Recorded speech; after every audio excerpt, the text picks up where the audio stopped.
नमस्कार, स्वदेश एजेंडा देख रहे हैं आप और मैं हूं आपके साथ राखी। जम्मू कश्मीर में विधानसभा चुनाव की जंग अपनी रफ्तार पकड़ चुकी है। चुनावी वादे भी और दावे भी, सियासी तकरार है, बयानों में वार पलटवार है। 2 दिन पहले ही राहुल गांधी ने अपने दौरे के दौरान प्रधानमंत्री सहित केंद्र सरकार और संघ को निशाने पर लिया था। तो वहीं आज अमित शाह 2 दिवसीय दौरे पर जम्मू पहुंचे, जहां उन्होंने पहले पार्टी के कार्यकर्ताओं से बातचीत की और फिर पार्टी का संकल्प पत्र जारी किया।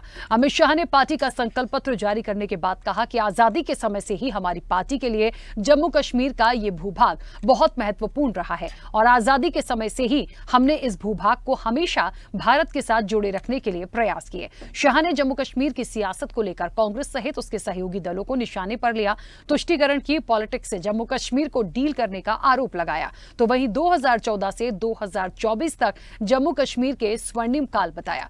जिक्र 370 और 35A खत्म करना भी किया है और उन्होंने कहा कि वो हमारे संविधान का हिस्सा नहीं है। अब ये दोनों अतीत बन चुके हैं, उनकी कभी वापसी नहीं होगी। वहीं कांग्रेस और राहुल गांधी से 2 सवाल भी किए।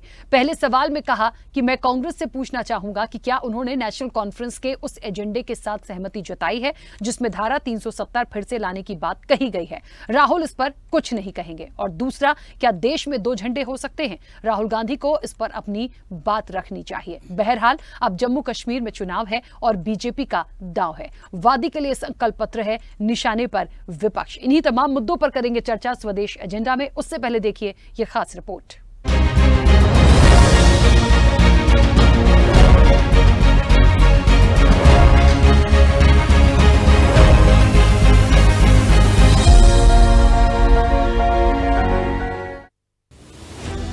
भाजपा ने जम्मू कश्मीर विधानसभा चुनाव के लिए आज संकल्प पत्र जारी किया। इस दौरान बीजेपी का फोकस राज्य के विकास, युवाओं के रोजगार, स्टूडेंट और महिलाओं पर रहा। लेकिन संकल्प पत्र जारी करने के दौरान केंद्रीय गृह मंत्री अमित शाह ने धारा 370 को लेकर बड़ी बात कही। शाह ने कहा कि राज्य से अनुच्छेद 370 अब अतीत हो चुका है, जो कभी लौटकर नहीं आएगा। दूसरी ओर अमित शाह ने 2014 से 2024 तक के समय को जम्मू कश्मीर के लिए स्वर्णिम काल बताया।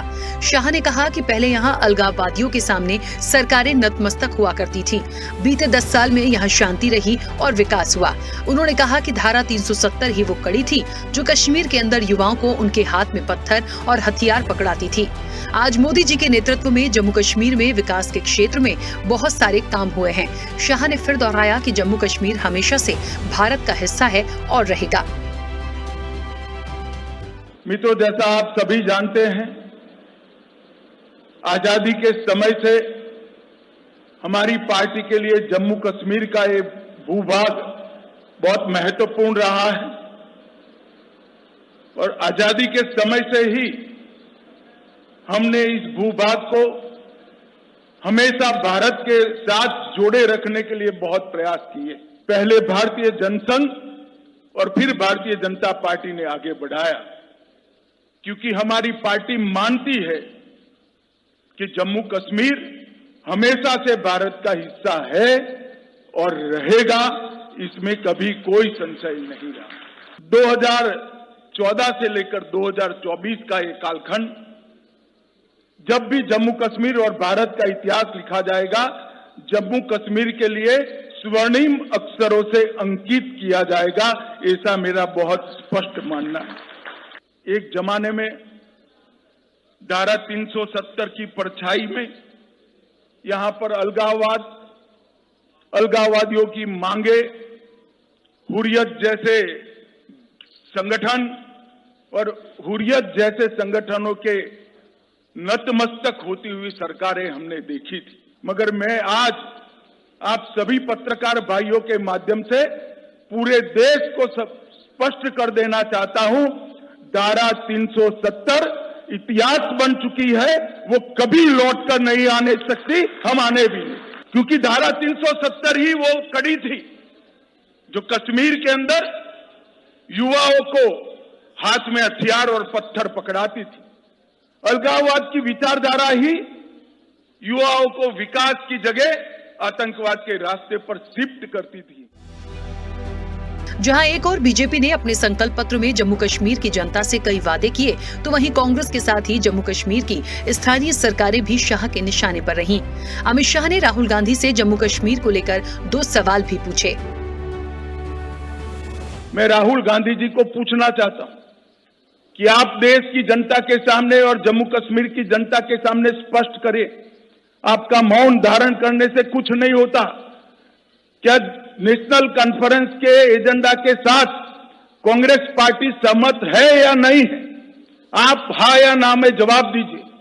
मुझे मालूम है वो नहीं देंगे, मैं बता देता हूं वो पूर्णतया सहमत है। क्या कांग्रेस पार्टी ये एजेंडा के साथ सहमत है? क्या आप 370 फिर से वापिस लाना चाहते हो? इसकी बात आपने करनी चाहिए। बीजेपी ने अपने संकल्प पत्र में जम्मू कश्मीर की जनता से जो वादे किए हैं, डालते हैं उन पर एक नजर।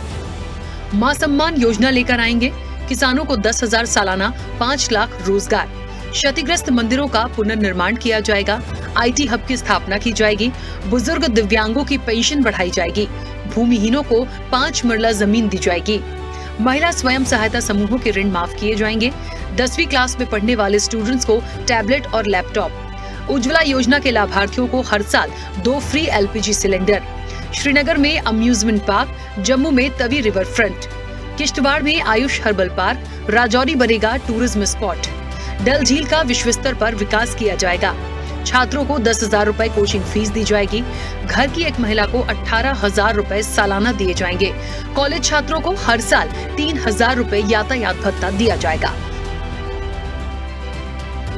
तो वहीं वादी में बीजेपी के वादों और राहुल गांधी से सवाल पर कांग्रेस ने पलटवार किया है। देखिए, कांग्रेस ने स्पष्ट रूप से इस बात को कहा है, जो सबके सामने उजागर है। हम कहते हैं कि जम्मू कश्मीर में आप सुरक्षा व्यवस्था जो है, जिसके अंदर खराबी होती जा रही है, उसको कब सुधारेंगे? जम्मू कश्मीर की आर्थिक स्थिति जो है निरंतर खराब हो रही है, वो कब सुधरेगी? और जम्मू कश्मीर को पूर्ण राज्य का दर्जा कब मिलेगा? अब जम्मू कश्मीर में विधानसभा की तारीख जैसे जैसे नजदीक आ रही है, घाटी में सियासी घमासान तेज होता जा रहा है। अब जनता से वादे भी हैं और अपने अपने इरादे भी। आपको बता दें कि जम्मू कश्मीर में 90 सीटें हैं, जिनमें से 47 घाटी में और 43 जम्मू संभाग में हैं। प्रदेश में 18 सितंबर, 25 सितंबर और 1 अक्टूबर को 3 फेज में चुनाव होने हैं। नतीजे 8 अक्टूबर को आएंगे। अब ये देखने वाली बात होगी कि घाटी और वादी की जनता किसे अपना बहुमत देती है। स्पेशल रिपोर्ट, स्वदेश न्यूज।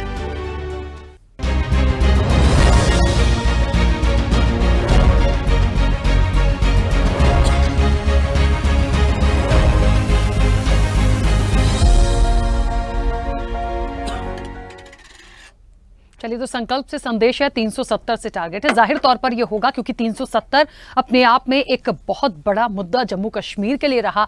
इससे भी ज्यादा महत्वपूर्ण ये समझने की जरूरत है कि जम्मू कश्मीर में एक लंबे वक्त बाद इलेक्शन की आहट है और इलेक्शन की डेट नजदीक आ रही हैं, तैयारियां हैं, लेकिन सियासत भी बहुत तेजी से है। अब क्यों है? क्योंकि जहां तक विपक्षी दलों की बात करें, या मुझे लगता है कि एक तरफ आके 370 की वापसी की मांग कर लेना, और इसके अलावा आप उन सारी चीजों को सामने रख रहे हैं जम्मू कश्मीर में, जिसका बीजेपी सीधे से नकारती है। आज जिस तरह से अमित शाह ने बहुत सारी बातों को रखा, एक चीज और यहां देखनी पड़ेगी कि राहुल गांधी जब जम्मू कश्मीर गए, क्योंकि कांग्रेस ने भी आगाज किया, लगातार उनके भी दौरे हुए, तो वहां उन्होंने बीजेपी और संघ पर तो निशाना साधा ही साधा।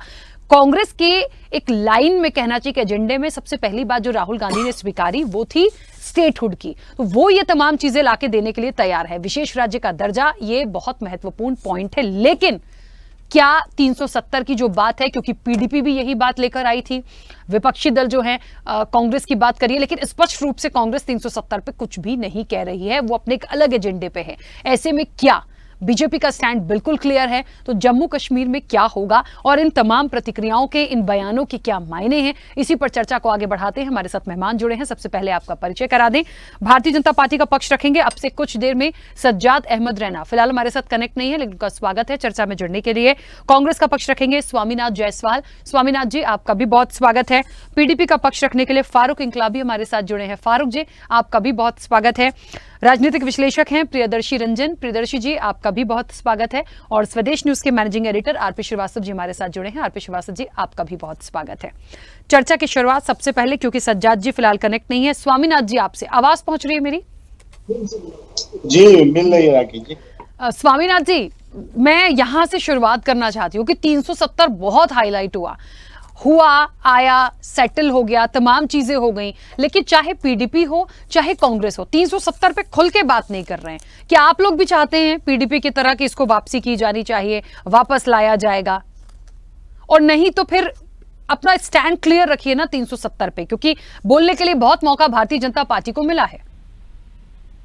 देखिए राखी जी, 370 का यह ढोल पीटकर जिस तरह से जम्मू एंड कश्मीर में इन्होंने 10 साल तक राष्ट्रपति शासन चलाया, गवर्नर रूल, और उसके बाद ये जब सुप्रीम कोर्ट संज्ञान में ली कि सितंबर तक चुनाव कराना है, तो इन्होंने 370 धारा हटाने के बाद एक क्लोज हटा है। उस क्लोज के हटाने के बाद ये पता चला, बोले आतंकवाद मुक्त कर दिया, यही अमित शाह जी बोलते थे पार्लियामेंट में खड़ा होकर, और तो सब इनके भारतीय जनता पार्टी के प्रवक्ता बोलते थे कि अब 300 वहां अमन चैन है, वहां पर आतंकवाद मुक्त हो गया।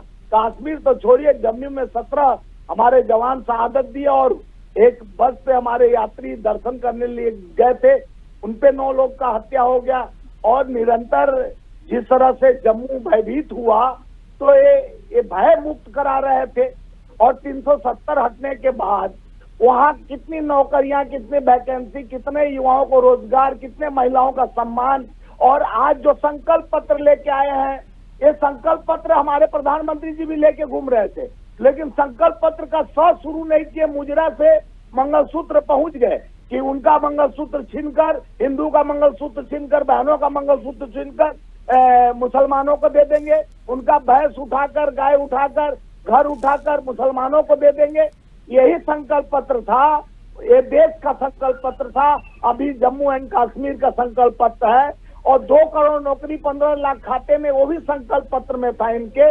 यही अमित शाह जी बोलते थे कि एक चुनावी जुमला होता है, एक किया थोड़ी ना जाता है, यानी झूठ बोलकर राज्य में शासन करना। प्रदेश में, ये मणिपुर में इन्हीं का राज होता है जहां, और उत्तर प्रदेश में इन्हीं का बुलडोजर का राज्य है, जहां भय दिखाए सुप्रीम कोर्ट को अंत में हथौड़ा चलाना पड़ता है कि आप जो अपराधी है उस पे बुलडोजर चलाओ, तो वहां शांत हो जाते हैं। अब मणिपुर याद नहीं होता, उत्तर प्रदेश, बिहार। स्वामीनाथ जी, लेकिन ये तो आना ही था। देखिए, पीडीपी जिस तरीके से घोषणा पत्र लाई, भारतीय जनता पार्टी संकल्प पत्र ला रही है, और जिन पॉइंट्स को उसने शामिल किया है, ये जुमला होगा नहीं होगा, ये आने वाले वक्त की बात है, जम्मू कश्मीर की जनता को तय करना है। लेकिन जिस तरह से उन्होंने, आप पूरे उनके पॉइंट्स उठा के देखिए, सबको साधने की कोशिश है। माता से शुरू हुए, मां सम्मान योजना से शुरू हुए, फिर आईटी हब हो, अम्यूजमेंट पार्क हो, चाहे छात्रों की बात हो, चाहे किसानों की बात हो, सबको एक लाइन से रखा उनने। इस तरह का शासन आप ही चला रहे थे। वहां पर ट्रांसफर पोस्टिंग, जिस तरह से दिल्ली में गवर्नर को पावर दिया गया, जम्मू एंड कश्मीर में भी गवर्नर को पावर ट्रांसफर तक करने के लिए, गवर्नर को पोस्टिंग करने का गवर्नर को पावर वहां भी दे दिया गया। धीरे धीरे दिल्ली का रास्ता बनाया जा रहा था। वहां जिस तरह से दिल्ली में शासन कर खुद नाम है कि आप पार्टी सरकार चला रही है, लेकिन सरकार को चला रही है दिल्ली को भारत सरकार अपने कब्जे में कर चुकी है। ये दिल्ली के मुख्यमंत्री को औकात नहीं है कि एक ट्रांसफर पोस्टिंग कर सके, उसी तरह वहां गवर्नर को पावर दिया जा रहा था। तो इस तरह का वहां के लोगों को जिस तरह से इतना दिन भय बनाकर चुनाव नहीं कराया गया, तो वहां विकास का एजेंडा गिना रहे अभी जाके। पहले भी तो आप ही सत्ता में एक तरह का थे, चला रहे थे, अपने राष्ट्रीय शासन चल रहा था, तो वहाँ कौन सा युवाओं को वैकेंसी, वहाँ के लोग क्यों बेरोजगार होकर नौकरी के लिए दर बदर भटक रहे थे। ठीक है। और कहते हैं कि वहाँ अमन चैन और शांति है, तो वहाँ रोजगार आप दिए नहीं, महिला सुरक्षा है नहीं, व्यवस्था वहाँ किए नहीं। हाँ, संकल्प पत्र में लेके आए हो तो उस पर कितना क्रियान्वित करते हैं, कितना आप उस पर वादा पूरा करते। आज तक तो वादा कोई पूरा नहीं किया। वादा ठीक है स्वामीनाथ जी, चलिए बीच में रोक रही हूँ, वापस आऊंगी। ठीक है राखी जी, एक सेकेंड। उधर मध्य प्रदेश, छत्तीसगढ़ में भी संकल्प पत्र लेके गए थे, वहां बोले थे 400 रुपया, राजस्थान में 500 रुपया में सिलेंडर देंगे, 450 में सिलेंडर देंगे, और 3750 रुपये क्विंटल धान खरीदेंगे।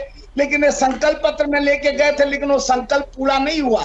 ये लोग संकल्प पत्र दिखाते हैं लेकिन पूरा नहीं करते हो, तो जुमलों का बादशाहियत इन लोग पाए हैं। जुमला बेचो और वोट लो। ठीक है, चलिए वापस आऊंगी। फारूक जी, सुन पा रहे हैं मुझे?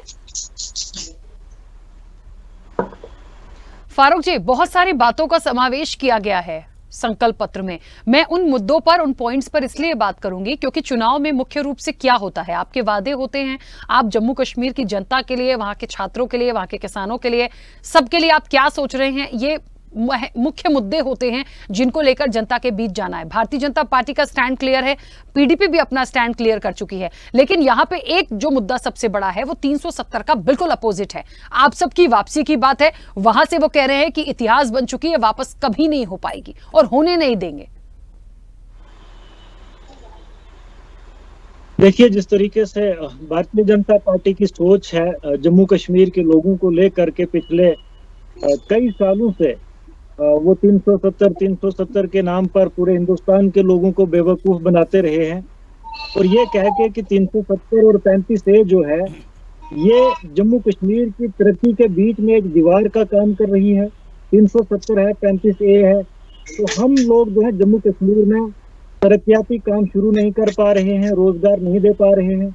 अब पिछले 5-6 सालों से 370 नहीं है, 35A नहीं है, तो पिछले 6 सालों का हिसाब भारतीय जनता पार्टी दे जम्मू कश्मीर के आवाम को। इन 6 सालों में आपने कौन से डेवलपमेंट के काम जम्मू कश्मीर में किए हैं? बेरोजगारी जम्मू कश्मीर में अरूज पर है, महंगाई जम्मू कश्मीर में अरूज पर है, करप्शन जम्मू कश्मीर में अरूज पर है। और आज जब 10 साल के बाद इलेक्शन हो रहे हैं, इसका क्रेडिट भी भारतीय जनता पार्टी लेना चाहती है कि 10 साल के बाद आप एक इतनी बड़ी स्टेट में इलेक्शन करवा रहे हैं और उसका वो क्रेडिट लेती है। इनको शर्म आनी चाहिए कि 1 करोड़ 30 लाख की आबादी वाली स्टेट, उसको आपने यूटी बना दिया। यहाँ के लोगों का जो स्पेशल स्टेटस था जम्मू कश्मीर को हासिल, वो छीन लिया। स्पेशल स्टेटस को अलग रखें, आप रियासत का दर्जा छीन लिया और 2-3 यूटीज में आपने इसको तकसीम कर दिया। तो इससे बड़ा जुल्म जम्मू कश्मीर की आवाम के साथ जो है भारतीय जनता पार्टी ने जो किया है और कोई जुल्म हो नहीं सकता है। इस बार इलेक्शन जो हो रहे हैं जिसका क्रेडिट भारतीय जनता पार्टी लेना चाहती है, दरअसल इनको सुप्रीम कोर्ट की फटकार जो मिली है वहां से ये इलेक्शन शुरू हुए हैं। वरना भारतीय जनता पार्टी के लोग तो चाहते हैं कि अभी भी 20 साल यहाँ पे इलेक्शन ना हो। जम्मू कश्मीर के लोगों को जिस तरीके से इन्होंने गुलाम बना के रखा है, उसी तरीके के साथ ये गुलाम बना के रखना चाहते हैं। लेकिन हम सुप्रीम कोर्ट का और इलेक्शन कमीशन ऑफ इंडिया का शुक्रिया अदा करते हैं कि उन लोगों ने यहाँ पे इलेक्शन का जो है अनाउंसमेंट किया। इस वक्त यहाँ पे इलेक्शन हो रहे हैं और आप देखेंगे जिसमें रिजल्ट आएगा, भारतीय जनता पार्टी ने जो यहाँ पे बोया है वही फसल काटेंगे और लखनपुर से पार इनको जम्मू कश्मीर की आवाम इस बार करेगी। इनको 25 सीटें जम्मू कश्मीर की आवाम ने दी थी, इस बार आप देखेंगे कि 5 का आंकड़ा भी जो है ये पार नहीं कर पाएंगे। लेकिन फारूक जी 370 के बाद काफी कुछ चीजों में बदलाव तो देखा गया है। देखिए, आप वहां हैं, बहुत नजदीक से देख रहे होंगे, लेकिन फीडबैक इतना नेगेटिव नहीं आया। मुझे नहीं लगता खुल के किसी ने 370 का विरोध किया हो, विपक्षी दलों को छोड़कर। देखिए, 370 का विरोध कोई कैसे कर सकता है कि अगर कोई यहाँ पे बात करे तो दूसरे दिन उसकी जगह जेल में होती है, जम्मू में या तिहाड़ जेल में। तो आप समझ सकते हैं फिर लोगों के दिल में है और इसका जवाब लोग वोट के जरिए से देंगे भारतीय जनता पार्टी को। देखिए, अगर 370 हटा के भारतीय जनता पार्टी के लोगों ने सही फैसला किया हुआ है, अगर भारतीय जनता पार्टी के लोग ये समझते हैं कि जम्मू कश्मीर की आवाम इस फैसले से खुश है, इनका हमने स्पेशल स्टेटस छीना, स्टेटहुड छीनी, इस पे खुश है, तो इस इलेक्शन में भारतीय जनता पार्टी को जवाब मिल जाएगा। आप इंतजार करें रिजल्ट का। 5 से ऊपर इनकी सीटें नहीं आने वाली। चलिए, खैर ये तो आने वाले वक्त की बात है और मैंने पहले ही कहा कि जो मुद्दे हैं, जिन बातों को, जिन संकल्प को लेकर, जिन घोषणा पत्र को लेकर चुनावी मैदान में है, वो अपने आप में महत्वपूर्ण होंगे। इस बार जम्मू कश्मीर की जनता बहुत बड़ा एक निर्णायक, मुझे लगता है, एक नतीजा और रिजल्ट देगी। बहुत दिलचस्प होने वाला ये चुनाव, ये बात तो बिल्कुल साफ है। प्रियदर्शी जी सुन पा रहे हैं मुझे? जी प्रियदर्शी जी, 2 बातें हैं। देखिए, एक तो जम्मू कश्मीर का चुनाव अपने आप में बहुत दिलचस्प और रोचक है। क्यों है? 10 साल बाद ये एक विधानसभा चुनाव देखने को मिल रहा है। क्या हुआ, कैसे हुआ, 14 की स्थितियां क्या थी, उसके बाद तमाम चीजें क्या हुई, दिग्गज हैं ये अपनी बातों में, कोई इसको अमृत काल कोई कहेगा, स्वर्णिम काल कोई कहेगा, सब अपनी अपनी बातों में जा रहे हैं। बीजेपी पूरी तरीके से फोकस करके 370 को लेकर चली है। इसके साथ साथ जो अपने पॉइंट्स लेकर आई है वो कहीं ना कहीं एक कनेक्ट करते हुए हैं। ये हम सब जानते हैं, इलेक्शन में कहीं की भी जनता होगी, यदि वहां आप उनको सीधे जनता से कनेक्ट करने वाली बात रख रहे हैं या उनको प्रॉमिस कर रहे हैं हैं तो वो हिट तो करता है। लेकिन यहाँ पर यह भी देखना होगा कि कांग्रेस और नेशनल कॉन्फ्रेंस का जो एक गठबंधन हुआ, वो पीडीपी अपने अलग चीजों के साथ है। सबसे ज्यादा 370 जो टारगेट लेकर चल रहे हैं, क्या उसका कोई बड़ा प्रभाव आप देखते हैं बाकी मुद्दों को छोड़कर? देखिए, जो ट्रेंड है जम्मू कश्मीर की राजनीति का, वो ट्रेंड इस चुनाव में बदल रहा है। जैसा कि आप पीडीपी या नेशनल कॉन्फ्रेंस का जिक्र कर रहे थे, तो इस बार उनको अलगाववादी जो संगठन रहे हैं और उनके जो नेता लोकतंत्र में भरोसा जता रहे हैं और चुनाव लड़ने आ रहे हैं, उनकी चुनौतियों का भी सामना करना पड़ेगा। भारतीय जनता पार्टी की तो अपनी चुनौतियां हैं, लेकिन उससे पहले मैं कहना चाहूंगा कि नेशनल कॉन्फ्रेंस और पीडीपी को भी अपने ही बीच के नेताओं से चुनौतियों का सामना करना पड़ेगा। जिस तरीके से महबूबा मुफ्ती और उमर अब्दुल्ला दोनों लोकसभा चुनाव में हार गए पूर्व मुख्यमंत्री होने के बावजूद, तो जम्मू कश्मीर की राजनीति एक नई करवट ले रही है। ये ऐतिहासिक चुनाव है। और आप जो कह रही थी कि नेशनल कॉन्फ्रेंस और कांग्रेस का गठबंधन हो रहा है, तो ये भी 1987 के बाद पहली बार हो रहा है कि कोई प्री पोल अलायंस हो रहा है जम्मू कश्मीर में, दो बड़ी पार्टियों के बीच में प्री पोल अलायंस हो रहा है। तो जम्मू कश्मीर की राजनीति अपने आप में बेहद दिलचस्प हो रही है। और दूसरी बात जहां तक भारतीय जनता पार्टी की है, तो 370 और 35A के हटने के बाद भारतीय जनता पार्टी जम्मू कश्मीर में बहुत मजबूत तो नहीं हुई है, लेकिन उसकी स्थिति कोई कमजोर नहीं हुई है। लोकसभा चुनाव में आपने देखा होगा कि 24% वोट भारतीय जनता पार्टी को पड़े। पीडीपी और नेशनल कॉन्फ्रेंस और कांग्रेस के गठबंधन को 42%। और एक दिलचस्प आंकड़ा इसमें यह है कि 8% ही वोट पड़ा पीडीपी को। तो पीडीपी फिलहाल पूरे सिनेरियो से बाहर होती हुई दिख रही है और मुख्य मुकाबला जो है नेशनल कॉन्फ्रेंस और कांग्रेस के गठबंधन के साथ भारतीय जनता पार्टी का होने जा रहा है। तो जो लोग अनुमान लगा रहे हैं कि 370 के हटने के बाद कश्मीर में भारतीय जनता पार्टी के प्रति भारी नाराजगी है जम्मू कश्मीर, वैसी नाराजगी तो चुनाव में नहीं दिख रहा है। क्योंकि 24% वोट आना, 24% रिजल्ट में तो आप तमाम लोग हारे हैं। उमर अब्दुल्ला साहब हार गए, मुफ्ती साहब। आप इलेक्शन होने दीजिए, अगर 5 से ज्यादा सीटें भारतीय जनता पार्टी की जम्मू कश्मीर से आएंगे, हम 29 सीटों पर लोकसभा चुनाव के दौरान 29 विधानसभा सीटों पर भारतीय जनता पार्टी ने किया था। अगर वो ट्रेंड अगर वो लोकसभा चुनाव का भी ट्रेंड अगर यहाँ चलता रहा, तो मैं मानता हूँ कि भारतीय जनता पार्टी बहुत मजबूत स्थिति में रहेगी। क्योंकि जो कुल सीट है 90 सीट है यहाँ पर जम्मू कश्मीर में, और 3 सीटें नामित है, उसमें से 3 सीट यानी 87 सीटों पर चुनाव होगा। तो उसको लेकर के जब आप देखेंगे तो 29 सीटों पर भारतीय जनता पार्टी लोकसभा चुनाव के दौरान लीड कर रही थी। तो इस लिहाज से कांग्रेस और एनसी का, नेशनल कॉन्फ्रेंस का सीधा मुकाबला भारतीय जनता पार्टी से है और भारतीय जनता पार्टी मुख्य रेस में है। और एनसी और कांग्रेस को सामना करना पड़ेगा भारतीय जनता पार्टी के अलावा जो जमात की राजनीति है। हालांकि जमात सीधे तौर पर इस बार चुनाव में नहीं आ रही है, क्योंकि उस पर बैन लगा हुआ है, तो उसके निर्दलीय प्रत्याशी आएंगे चुनाव में। और एक नया अलगाववादियों ने गठन किया है तहरीक आवाम से भी सामना होगा। और ये तहरीक आवाम और जो जमात की जो राजनीति है, वो भारतीय जनता पार्टी के लिए तो नुकसानदायक नहीं है। कहीं न कहीं वो पीडीपी, नेशनल कॉन्फ्रेंस और कांग्रेस को ही नुकसान करेगी।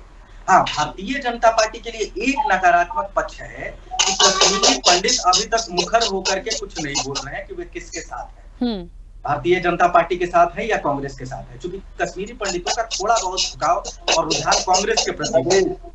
तो ये जो तमाम चीजें हो रही हैं जम्मू कश्मीर में, वो अपने आप में बिल्कुल नहीं, पहले नहीं देखा गया था, ऐतिहासिक है।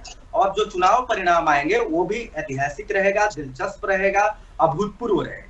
बिल्कुल, देखिए सबसे महत्वपूर्ण तो ये होगा, मुझे जो लगता है जो नतीजे आएंगे ना, वो बिल्कुल एक तरफा होंगे। एक तरफा मतलब एक लीड के साथ, बहुमत के साथ चीजें होंगी और उसके बाद ही लगेगा कि आखिरकार सरकार कौन बना रहा है। लेकिन दिलचस्प इसलिए है कि कोई किसी से कम नहीं। देखिए, ना तो हम पीडीपी को कम आंक सकते हैं, ना हम बीजेपी को कम आंक सकते हैं, ना हम कांग्रेस और नेशनल कॉन्फ्रेंस को कम आंक सकते हैं, क्योंकि 10 साल में बहुत चीजों को देखा समझा गया है। कितनी चीजें हुई हैं, कितने उतार चढ़ाव हुए हैं, धारा 370 के बाद में कितनी चीजों में डेवलपमेंट डेवलपमेंट हुआ है आज की परिप्रेक्ष्य में और 10 साल पहले के जम्मू कश्मीर में कितना डिफरेंस है, ये तमाम चीजें मुझे लगता है लोग देख रहे हैं। जम्मू कश्मीर की जो जनता है, जो सबसे बड़ी निर्णायक भूमिका निभाएगी, वो तो खुद देख रही है। तो राजनीतिक रूप से थोड़ा हट के चले तो बहुत सारे पॉइंट्स को यहां समझने की जरूरत है। आरपी श्रीवास्तव जी, जम्मू कश्मीर का चुनाव अपने आप में बड़ा बेहद दिलचस्प, और मुझे लगता है कि मुद्दों की जहां तक बात है, भारतीय जनता पार्टी अपने बहुत सारे पॉइंट्स को लेकर है, लेकिन सबसे ज्यादा जो टारगेट एक लेकर चल रहे हैं वो 370 है। जिसको देखो वो आके 370 पे ही रुक रहा है। तो क्या 370 ही खेल बनाएगी और बिगाड़ेगी? नहीं, देखिए राखी जी, केंद्रीय गृह मंत्री अमित शाह जी का बयान जो आपने देखा है, अभी जो दिया है उन्होंने, एक बात उन्होंने सच कहा कि धारा 370 अब वापस नहीं होगी। ये बात तो सही है, क्योंकि उन्होंने इस बात को कहा कि वो जो है इतिहास के पन्नों में अब चली गई। तो जब एक बार जो है संसद के दोनों सदनों से उसको हटा दिया गया, तो उसको वापस लाना इतना आसान नहीं है। चाहे स्थानीय पार्टियां, चाहे पीडीपी हो, चाहे कोई भी दल हो, अगर वो ये बात कह करके चुनाव में जाता है तो हमें लगता है कि वो उतना ज़्यादा सफल नहीं हो पाएगा कि 370 वापस हो। लेकिन एक जो सबसे बड़ा सवाल है, स्टेटहुड की बात है और विशेष राज्य का दर्जा बहाल करने की बात है। ये बात भारतीय जनता पार्टी ने खुद कहा। इवन संसद में भाषण जब दिया और जिस समय धारा 370 हटाई जा रही थी, तो गृह मंत्री अमित शाह जी ने कहा कि हम जो है उसको पूर्ण राज्य का दर्जा देंगे। अब कब देंगे ये आने वाला समय बताएगा। चुनाव के बाद उनको हो सकता है कि उनको सफलता मिल जाए तब देंगे, या इसके बाद जो उनका कमिटमेंट है वहाँ की आवाम को लेकर के तब देंगे। मतलब इन सारी चीज़ें हैं। लेकिन इस बात को मुद्दा कांग्रेस बना रही है। नेशनल कांग्रेस साथ उनका अलायंस है, और आपने देखा होगा भी कुछ दिन 2-3 दिन पहले जो भी राहुल गांधी वहाँ पर जाकर के उन्होंने स्टेट जो विशेष राज्य का दर्जा और स्टेटहुड बहाली की बात की है, स्वतंत्र जो है एक तरह से। तो हमें लगता है कि वहाँ पर ये स्थिति बन रही है कि ये बड़ा चुनावी मुद्दा बन सकता है। इसको स्पष्ट करना पड़ेगा भारतीय जनता पार्टी को। दूसरी सबसे बड़ी बात है कि जो जहाँ तक वहाँ पर 2 क्षेत्र हैं, एक तो कश्मीर है, दूसरा जो है जम्मू है। परिसीमन के बाद जम्मू क्षेत्र की सीटें बढ़ी हैं। निश्चित रूप से पिछले चुनाव को देखेंगे तो उसमें जो है भारतीय जनता पार्टी को काफ़ी सफलता मिली थी, और हमें लगता है कि भारतीय जनता पार्टी का सबसे ज़्यादा प्रभाव वाला इलाका है। लेकिन अभी जम्मू में हाल ही में बहुत सारी आतंकवादी घटनाएं भी हो गई, जहाँ पर कि ये उम्मीद नहीं की जा सकती। ज़्यादातर घटनाएं कश्मीर में होती थी, लेकिन जम्मू में होती थी। तो अब ये एक परिस्थिति दूसरी निर्मित होती है। जहाँ तक चुनाव का सवाल है, और तीनों हमको लगता है ट्रायंगुलर फाइट है। मतलब जगह जगह है, भले ही पीडीपी को एकदम से नज़रअंदाज नहीं कर सकते, उनका वोट बैंक है, लेकिन यहाँ नेशनल कांग्रेस और भारतीय जनता पार्टी है। भारतीय जनता पार्टी सभी सीटों पर चुनाव लड़ने जा रही है। तो अब सवाल ये उठता है कि क्या कश्मीर के हिस्से में उनको उतनी सफलता मिलेगी, और अगर जम्मू इलाके में उनको नुकसान होता है तो निश्चित रूप से एक बहुत बड़ा सेटबैक भाजपा के लिए हो सकता है। लेकिन फिलहाल जो वादे हैं, जो सारी चीज़ें हैं, देखिए पिछले 10 सालों में राष्ट्रपति शासन रहा, राज्यपाल उसको लीड करते रहे, और वहाँ पर बहुत सारी आतंकवादी घटनाओं को रोकने में भी हमारी सेना और हमारे जवान सफल रहे। आपने देखा होगा पत्थरबाजों को रोका, ये बहुत बड़ी बात है। और दूसरी सबसे बड़ी बात है कि आतंकवादी घटनाओं में भी कमी आई। लेकिन सवाल ये उठता है बाद में राखी जी कि इसके बाद क्या इन 10 सालों में वहाँ पर क्या डेवलपमेंट हुआ है, और वहाँ पर क्या स्थिति है। क्या वहाँ पर जो अभी वादे किए गए हैं, इसके पहले कुछ आंशिक रूप से वहाँ पर फलीभूत हुए हैं कि नहीं हुए, ये भी देखना होगा। तो इन सारी चीज़ों को लेके ही जनता मैंडेट करेगी, और ये तब समझ में आएगा कि पिछले 10 सालों में भारतीय जनता पार्टी और जो राज्यपाल का जो राष्ट्रपति जो शासन रहा है, उसके बाद वहाँ क्या क्या डेवलपमेंट की प्रक्रिया हुई है। अगर लोग संतुष्ट नहीं होंगे तो हो सकता है मैंडेट खिलाफ जाए। अगर इनके इस धारा 370 हटने के बाद से अगर वहाँ परिस्थितियाँ बदली हैं और वहाँ कुछ विकास के कार्य, इंफ्रास्ट्रक्चर, बेरोजगारी, तमाम चीज़ों पर अगर कुछ भी काम हुआ होगा, आंशिक रूप से भी काम हुआ होगा, तो निश्चित रूप से इस चुनाव में वहाँ की आवाम जो है भारतीय जनता पार्टी की तरफ देखेगी। अन्यथा चुनाव का परिणाम ही बताएगा कि किसका किस तरह से ये 10 साल स्वर्णिम युग था, या 10 साल के स्वर्णिम युग का जवाब वहाँ की आवाम दे रही है। क्या इनके पक्ष में जा रहा है या मामला विपक्ष में जा रहा है। बिल्कुल ठीक बात है। और भारतीय जनता पार्टी से सज्जाद जी भी हमारे साथ जुड़ गए हैं। सज्जाद जी, मुझे सुन पा रहे हैं? जी मैम, सुन पा रहा हूँ। सज्जाद जी, मुझे ऐसा लगता है भारतीय जनता पार्टी के लिए जम्मू कश्मीर में बहुत सारे पॉइंट्स जो आप लेकर आए संकल्प पत्र में, वो देखने में बहुत अच्छे लग रहे हैं और मुझे लगता है मौका मिला, इंप्लीमेंट करना पड़ेगा, करेंगे तो बहुत अच्छा होगा। 370 का फायदा जाहिर तौर पे जितना 370 को समझा, देखा है, उसके फीडबैक देखे हैं, कोई ऐसा नुकसान नहीं दिखता। लेकिन जो चीजों को आप लेकर आए हैं या टारगेट है उसको ही बनाकर रखा है कि शायद उसी से नैया पार लगेगी, क्या ये ठीक होगा? क्योंकि कांग्रेस जो है वो अब से कुछ देर पहले ये कह रही थी और बहुत स्टेट उनका क्लियर वो है कि आप लोग हमेशा लाते तो बहुत चीजें हैं, संकल्प तो बहुत कुछ बातों का लेते हैं, लेकिन संकल्प का स भी पूरा नहीं करते आप। राहुल गांधी को भी देखिए 370 पर वो ज्यादा कुछ भी नहीं बोले हैं, लेकिन ये जरूर है कि जहां तक स्टेटहुड की बात हुई है वो अपने आप में बहुत महत्वपूर्ण है। तो भारतीय जनता पार्टी को इसके लिए सोचना पड़ेगा। देखिए, मैं अभी एक कैंपेन करके आया हूं, जस्ट में पहुंचा हूं, तो अगर मैं आपको बताता चलूं 370 और 35A यहाँ पर कोई मुद्दा ही नहीं है, क्योंकि ना लोग सुनना चाहते हैं और ना लोगों को उस पर बात करनी है, क्योंकि यहाँ लोगों को रोजगार चाहिए, यहाँ लोगों को विकास चाहिए और यहाँ लोगों को अमन चाहिए। आज मैं बड़ा खुश हुआ जब हमारा संकल्प पत्र जब रिलीज हो गया, माननीय अमित शाह जी ने जब वो रिलीज किया, तो उसमें बहुत सारे पॉइंट्स है जो हमारे लिए बड़े फायदेमंद है। और जैसे कि अभी जो ऐलान हुआ है कि गोल्डन कार्ड में 2 लाख रुपए ऐड करेंगे, जैसे यहाँ पे जो लैंडलेस लोग हैं उनको 5 मरले दिए जाएंगे और उनको मिले भी हैं, लेकिन और भी दिए जाएंगे जैसे PMAY के तहत, या जैसे वो किसान निधि में उन्होंने 4,000 का मतलब ऐड किया है उसमें। तो जितना भी हमारा संकल्प आज रिलीज हुआ है हमारे लिए तो खुशी की बात है और तमाम जो जम्मू कश्मीर के वासी है बहुत खुश है। और जैसे कि हमारे PDP के जो मेरे ये फारूक साहब कह रहे थे, यहाँ पे 370 और 35A पे कोई बात ही नहीं करना चाहता है और ना यहाँ आवाम को 370 और 35A चाहिए। हम सुबह निकलते हैं 9 बजे हमारा कारवां निकलता है। अभी हम वहां से आए जहाँ पे हमने बात की, खासकर जो भारतीय जनता पार्टी, अगर मैं कश्मीर वादी की बात करता हूँ तो यहाँ पे जो युवा है वो हमारे साथ जुड़ा है और उनको पता है कि 65 साल जिस तरह नेशनल कॉन्फ्रेंस और फिर 23 साल PDP ने उनके साथ जो जुल्म किया है, हमारे जो पढ़े लिखे जवान हैं उनको बेरोजगार रखा गया और वहां पे उन्होंने 8th पास लड़कों को नौकरी दी है PDP वालों ने। बैंक का बहुत बड़ा घोटाला है। आप देख लीजिए, यहाँ पे जो जवान है हमारे साथ जुड़ा है। मैं आपको इनविटेशन देना चाहूंगा कि आप कभी अपने रिपोर्टर को यहाँ भेज दीजिए, आपको खुद दिखेगा जमीन पे हालात क्या है। और आज यहाँ का जो जवान है, यहाँ का जो बुजुर्ग है, सारे मोदी जी की जितनी स्कीम्स है और जो हमारा संकल्प पत्र अभी रिलीज हुआ, सब खुश है। अभी हम उस बैरक से आए हैं जो कभी जमात प्लाजा का बहुत बड़ा गढ़ माना जाता है, वहाँ पे तकरीबन 400 लोग वहाँ पे रोड पे निकले और हमें सुनने आए। तो मेरे लिए तो बड़ी बात यह है कि मेरा जो जवान है उसको अमन चाहिए, उसको रोजगार चाहिए और उसको विकास चाहिए, और क्या चाहिए। बाकी ये 370 35 से वो तो पूरा खत्म हो चुका है, दफन हो चुका है, वो आने वाला नहीं है, क्योंकि माननीय सुप्रीम कोर्ट ने भी उस पर वो वर्डिक्ट दिया है जो। और अब ये लोगों को झूठ बोल रहे हैं, कभी 370 35 से, कभी सेल्फ रूल, कभी ऑटोनॉमी, इन्होंने बहुत सारे जो झूठे वादे यहाँ के लोगों के साथ किए। सज्जाद जी, विशेष राज्य का दर्जा के लिए भी कुछ बोलिए ना। नहीं, मैं उसमें माननीय जो गृह मंत्री उन्होंने ये अपने पार्लियामेंट में ऑन द फ्लोर कहा है कि कश्मीर में हालात ठीक होंगे तो हम वो जो स्टेटहुड आपको वापस देंगे, उसमें तो उन्होंने क्लियर कहा। लेकिन आज आप देखिए ये PDP, आप इनको बता दीजिए, इनके जो कैंडिडेट है वो निकलते हैं रात के 12 बजे वापस आ जाते हैं अपने कैंपेन को खत्म करके। हमें इनको ऐसा माहौल मिला है, NC वाले जाते हैं तो अपनी कैंपेन करते हैं, लेकिन जब हमने इनको ऐसा माहौल दिया, जब हमने इनको मतलब इतना पीसफुल एनवायरनमेंट दिया है, तब जाके रात के 12 बजे 1 बजे आते हैं अपनी कैंपेन करके। मतलब जो कुछ भी शांति, अमन, चैन कायम हुआ वो भारतीय जनता पार्टी की वजह से हुआ, ऐसा आप कह रहे हैं? नहीं मैम, उसमें तो हमारी जो आर्मी है, हमारी जो पुलिस फोर्स है यहाँ की, उन्होंने अपना काम किया और उन्होंने अच्छा काम किया।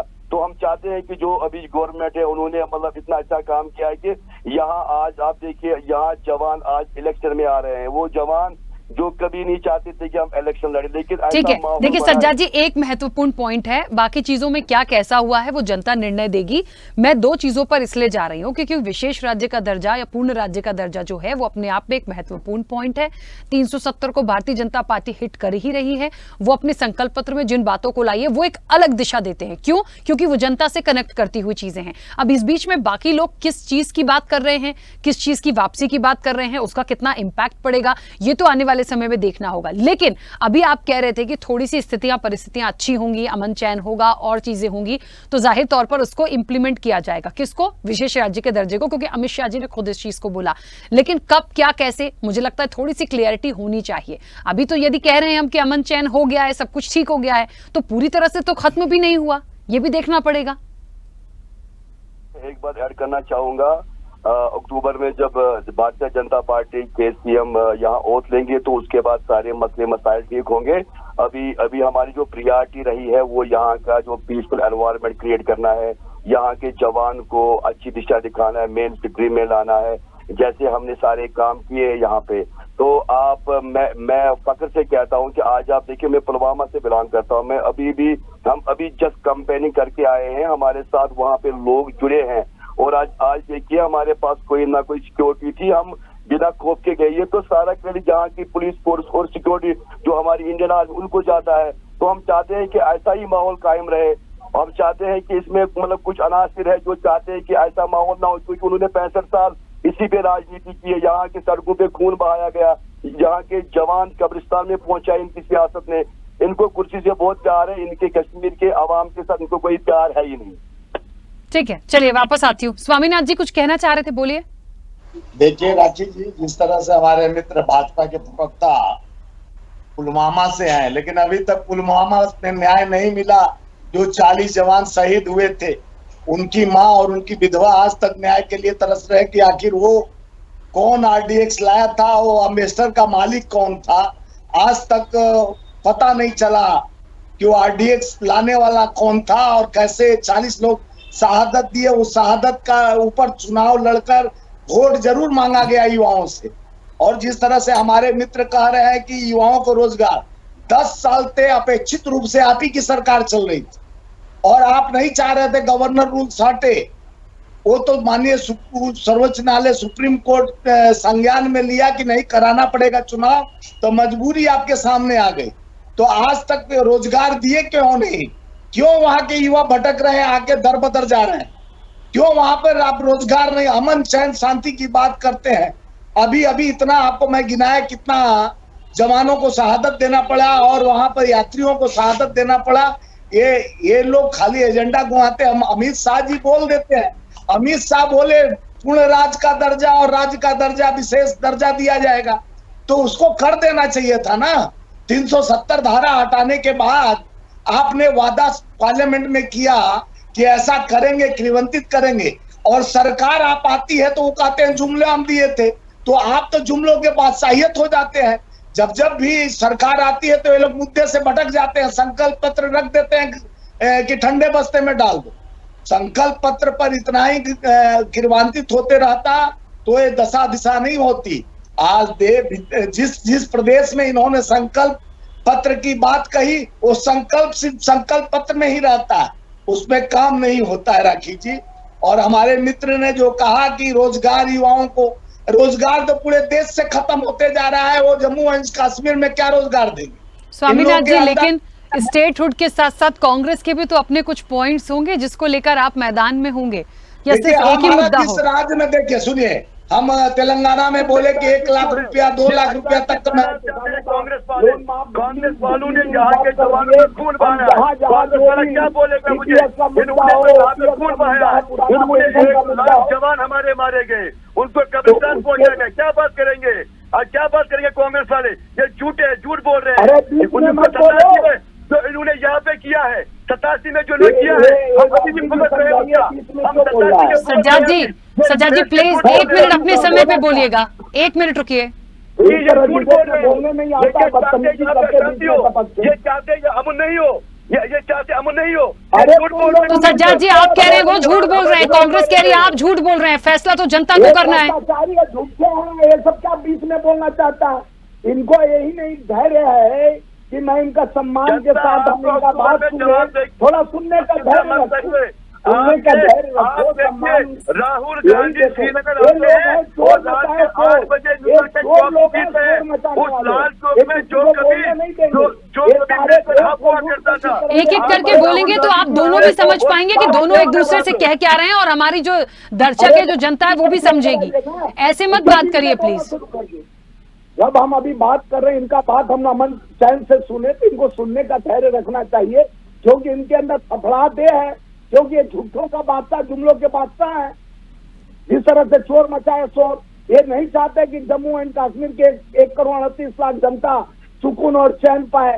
ये नहीं चाहते हैं कि वहाँ विकास हो, ये चाहते हैं अंबानी का वहाँ मार्केट बने, डेवलपमेंट। कांग्रेस जो राजनीति है उसमें जम्मू कश्मीर के आवाम को हमेशा नुकसान हुआ है, और एक राजनीति इस चीज पर चल रही है। आपको जनता जवाब देगी, जम्मू में भी और कश्मीर में भी। आपको जवाब मिलेगा। सज्जाद जी प्लीज 1 मिनट चुप हो जाइए ना सर, प्लीज। आपने यहाँ पे बोया है, जो आपने वादी में बोया है, 1987 में जो आपने काम किया है, उसका जवाब आपको देना पड़ेगा। 1 लाख जवान हमारे मर गए। तुम्हारे बीच में बोलने नहीं दूंगा मैं। क्या बदतमीजी है यार, बैठ के आपके बीच में हम बोले क्या? सुनने का भी धैर्य रखो। आपके सवाल को क्या आपत्ति है?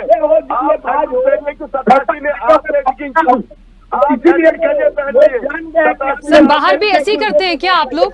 अपने कैंपेन में जाते हैं तो ऐसे ही बात करते हैं क्या? मतलब 1 बार हुआ, 2 बार हुआ, 3 बार हुआ, 4 बार रिक्वेस्ट कर रही हूँ मैं अपने अपने समय पे बोलिए। होती होगी, दिक्कत हो रही होगी, अब कौन सच है कौन झूठा आपस में लड़िए, पर ऐसे भी मत करिए कि आपकी बात ही समझ में ना आए। ठीक है, कंप्लीट। राखी जी, जिस तरह से हम मुद्दों की बात कही गई तो इनको बहुत बड़ा तकलीफ हुआ। वहां का जनता को भी तकलीफ हो रही है कि जिस तरह से 10 साल तक ये सत्ता अपेक्षित रूप से सत्ता चला रहे। लेकिन स्वामीनाथ जी, भारतीय जनता पार्टी को नहीं लगता कि वहां की जनता तकलीफ में है? उनको लगता है वो बहुत खुश हैं और इसीलिए उनको बहुत सीटें मिलेंगी। जब मलाई खा रहे हैं तो उनको सब दिखता है कि मशरूम है कश्मीर का, इनके प्रधानमंत्री जी खाते हैं, और इनके अमित शाह 650 रुपया लीटर का पानी पीते हैं, और इनकी वित्त मंत्री काजू खाती है। और आपके नेहरू जी यहाँ से फिर आप काजू बादाम पे जाएंगे, फिर सज्जाद जी चुप नहीं रहेंगे, फिर उनको संभालना बड़ा मुश्किल हो जाएगा। सर प्लीज मुद्दों पे और पॉइंट पे बात करिए ना। काजू बादाम किशमिश कौन खा रहा है, छोड़ दीजिए। नहीं तो वहाँ तो नहीं बोल रहा हूँ, जम्मू एंड कश्मीर का सारा काजू तो यही लोग खा जा रहे हैं ना। तो जिस तरह से वहाँ का आवाम है, 1,38,00,000 का जनसंख्या है, वहाँ के लोग सुरक्षा, ये लोग ढोल पीट रहे थे पार्लियामेंट में, संसद भवन में। माननीय अमित शाह जी निरंतर कह रहे थे कि हम तो अमन चैन ला दिए, अब तो वहाँ आतंकवाद में नोटबंदी इनकी नाकामी थी। जिस तरह से कफन खाने पीने वाले चीज, दूध दही पनीर, कफन कोयला जीएसटी और ये लोग देश को जिस तरह से निचोड़ रहे हैं, वहाँ का आवाम समझ रहा है कि छोटे छोटे दुकानदारों को किस तरह से जीएसटी के कारण चलिए स्वामीनाथ जी करनी पड़ रही है, और इसका जवाब माकूल देंगे। और हमारा गठबंधन सरकार बनाने जा रही, यही नहीं, हरियाणा, महाराष्ट्र और झारखंड और जम्मू एंड कश्मीर में कांग्रेस की सरकार, गठबंधन की सरकार बनने जा रही है। आपके माध्यम से बता देना चाह रहा हूँ। चलिए थोड़ा सा वक्त और है, डेट्स आई गई है नजदीक बिल्कुल मुझे लगता है, और वोटिंग हो जाने दीजिए। नतीजे जब आएंगे तो बहुत जल्दी सब क्लियरिटी हो जाएगी कि आखिर क्या हो रहा है। खैर फारूक जी अब हमारे साथ कनेक्ट नहीं है। प्रियदर्शी जी, मुख्य रूप से ये जो इनका झगड़ा है ये होगा, क्योंकि ये पक्ष विपक्ष तो करेंगे ही, लेकिन ये बात भी हमें देखनी पड़ेगी, डेवलपमेंट की बात आ रही है बार बार जम्मू कश्मीर की। क्या इन 10 सालों में हमने कोई बदलाव नहीं देखे? मुझे लगता है हुए हैं बहुत सारी चीजों को, चाहे आप हमलों को लेके देख लीजिए, चाहे आप वैसे ही पर्यटन की चीजों को डेवलपमेंट में देख लीजिए। ऐसा नहीं है कि हम ये कह दें कि बहुत सब कुछ एकदम 100% सही हो गया, लेकिन हाँ चीजों में बदलाव तो हुआ है, उसको नकारा नहीं जा सकता। बिल्कुल नहीं नकारा जा सकता है। जिस तरीके से 370 जब हटा था, तो जिस शांतिपूर्ण माहौल में सब कुछ हो गया, वही अपने आप में ऐतिहासिक है। वह घटनाक्रम ही अपने आप में एक उदाहरण है कि किस तरीके से भारतीय जनता पार्टी की सरकार रही, या चाहे किसकी भी सरकार रही हो, अगर कोई भी सरकार 370 को इस शांतिपूर्ण तरीके से हटा पाती है तो वो उसकी उपलब्धि है, और इसके लिए भारतीय जनता पार्टी अपना पीठ थपथपा सकती है। और उसके बाद भी जिस तरीके से जम्मू कश्मीर को कंट्रोल किया गया, वो भी अपने आप में ऐतिहासिक है। जम्मू कश्मीर कभी इस तरीके से इस कदर शांत नहीं था। हालांकि हाल के दिनों में कई आतंकवादी घटनाएं हुई हैं। आप इस श्रीवास्तव सर बता रहे थे कि किस तरीके से कश्मीर को छोड़कर के जम्मू में आतंकवादी घटनाएं बढ़ी हैं, लेकिन इसके बावजूद मैं ये कहना चाहूंगा कि बड़ी उपलब्धि है जम्मू कश्मीर में इस तरह के हालात को भी बनाए रखना। और सबसे बड़ी बात है कि मुख्य धारा में लोग आ रहे हैं, जो अलगाववाद की बात करते थे आज चुनाव की बात कर रहे हैं, वे चुनाव में हिस्सा ले रहे हैं, वे चुनाव लड़ रहे हैं। तो ये एक तरीके से लोकतंत्र की जीत है, ना ये भारतीय जनता पार्टी की जीत है, ना कांग्रेस की हार है।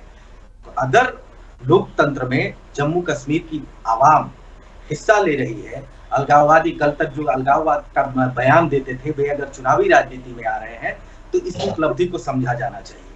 दूसरी बात मैं ये कहना चाहूंगा कि तमाम जो दल हैं अपने अपने स्तर पर प्रयासरत हैं। विकास का मुद्दा हो, अलगाववाद का मुद्दा हो, पूर्ण राज्य का दर्जा का मामला हो, इस बीच में मैं एक चीज कहना चाहूंगा कि भारतीय जनता पार्टी की विशेष निगाहें हैं जम्मू कश्मीर पर।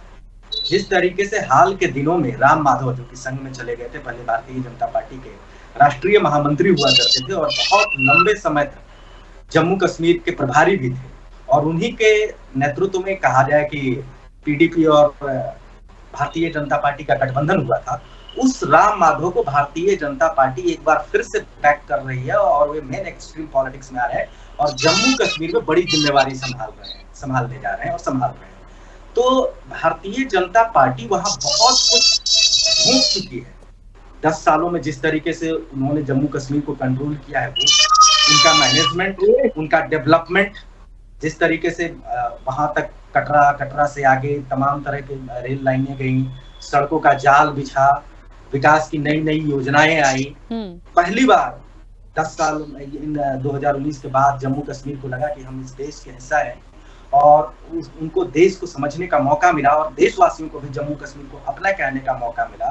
तो ये एक बड़ी उपलब्धि है और इस माहौल में अगर चुनाव हो रहा है तो जीत और हार किसी की भी होगी, ये तो हम लोग नहीं जानते, भविष्य के गर्भ में है। लेकिन इतना मैं कह सकता हूं कि लोकतंत्र की जीत हो रही है, धारा 370 हटने की जीत हो रही है, 35 से हटने की जीत हो रही है, लोकतंत्र जीत रहा है। कुल मिला के देखिए, इलेक्शन होना तो अपने आप में ही बड़ा अचीवमेंट है और यदि हस्तक्षेप नहीं होता तो शायद ये चीज़ें भी नहीं हो पाती। तो शायद एक प्रोसेस ही है उस लोकतंत्र को और आगे ले जाने की, बनाने की। और अब किसके खाते में क्या जाएगा, किसके पाले में क्या जाएगा, ये तो वाकई खैर आपने सही कहा, भविष्य के गर्त में है, लेकिन देखने वाली बात होगी। आरपी श्रीवास्तव जी, कुल मिलाकर जिस तरीके से पीडीपी की बात कर लें, हम उनके घोषणा पत्र की बात करें, बीजेपी के संकल्प पत्र की बात करें, राहुल गांधी का स्टैंड स्टेटहुड को लेके बहुत अलग है और चीजें अभी आएंगी क्योंकि बहुत तेजी से अपने चुनाव प्रचार में तमाम चीजों में ये जुटे हुए हैं। ऐसे में ओवरऑल अभी सिनेरियो इस स्थिति में समझा जाए तो क्या लगता है आपको कि कितना पड़ला भारी किस पार्टी का आप मानते हैं? देखिए, किसका पलड़ा भारी है तो क्या कहना बड़ा मुश्किल है, लेकिन हाँ एक चीज़ कहा जा सकता है, एक अलायंस के बारे में। पहले अलायंस कभी नहीं हुआ था नेशनल कांग्रेस और जो है कांग्रेस के बीच में। तो ये अलायंस है, ये कहीं कहीं थोड़ी बहुत मजबूती तो प्रदान करता है क्योंकि पोस्ट अलायंस प्री अलायंस है। तो प्री अलायंस में अक्सर ये होता है, जैसे अभी बात कर रहे थे हमारे प्रियदर्शी रंजन जी कि राम माधव ने जिस तरह से जम्मू कश्मीर को लेकर के उनके प्रभारी थे, एक बड़ा बेमेल गठबंधन तैयार कराया था और वहाँ सरकार बनाई थी भारतीय जनता पार्टी ने पीडीपी के साथ, बाद में हट गए। क्या जो आज अलगाववादियों की श्रेणी में डालते तो उन्हीं साथ बैठ के सरकार बनवाए? तो हो सकता है कि सरकार बनाने के लिए तो कोई भी दल किसी भी लेवल पर चला जाता है, जिसकी विचारधारा नहीं मिलती उसके साथ भी सरकार देश में बना रहा। तो ये बात कह पाना बड़ा मुश्किल है कि कौन क्या कितना अर्जित कर। लेकिन 2-3 चीज़ें बड़ी महत्वपूर्ण हैं, जैसे आपने कहा ना, डेवलपमेंट, इंफ्रास्ट्रक्चर का विकास। देखिए 10 सालों में अगर सरकारें ये भी न करें तो क्या करेंगी? निश्चित रूप से वहाँ विकास हुआ, पत्थरबाजी कम हुई, पूरा दुनिया जानती, पूरा हिंदुस्तान जानता है। ये भी बात सच है कि आतंकवादी घटनाओं में कमी आई, लेकिन आतंकवाद ख़त्म नहीं हुआ। देखिए क्या हुआ कि इस दौरान, इस बीच में जिस तरह से जो वहाँ पर राष्ट्रपति शासन है और जो है वहाँ के गवर्नर हैं वो रूल कर रहे हैं, उनके साथ सेना, हमारी जो शान है, हमारी सेनाएं, उन्होंने किस तरह से नियंत्रण किया। उन्होंने धैर्य भी बहुत रखा, उन पत्थरबाजों के ऊपर भी धैर्य रखा और बाकायदे जो बड़ी स्ट्रेटजी के साथ काम किया। लेकिन फिर भी कहीं न कहीं से इस तरह की घटनाएं जो हो रही हैं, और ख़ास करके जब जम्मू में होने लगे तो ये जरा सा एक चिंता का विषय भी बना। सवाल ये उठता है कि वहाँ पर एक जो सबसे महत्वपूर्ण मुद्दा है वो क्या है विशेष राज्य का दर्जा तो छोड़िए, लेकिन वो जो है स्टेटहुड की बहाली, आपको जो है स्वतंत्र राज्य बनाने वाली बात है। जो वादा किया भारतीय जनता पार्टी ने, अगर ये पूरा कर देती तो हमको लगता है कि ये जो है चुनाव शायद भारतीय जनता पार्टी के लिए बहुत आसान होता, लेकिन अब हमको लगता है कि ये मुद्दा बन चुका है।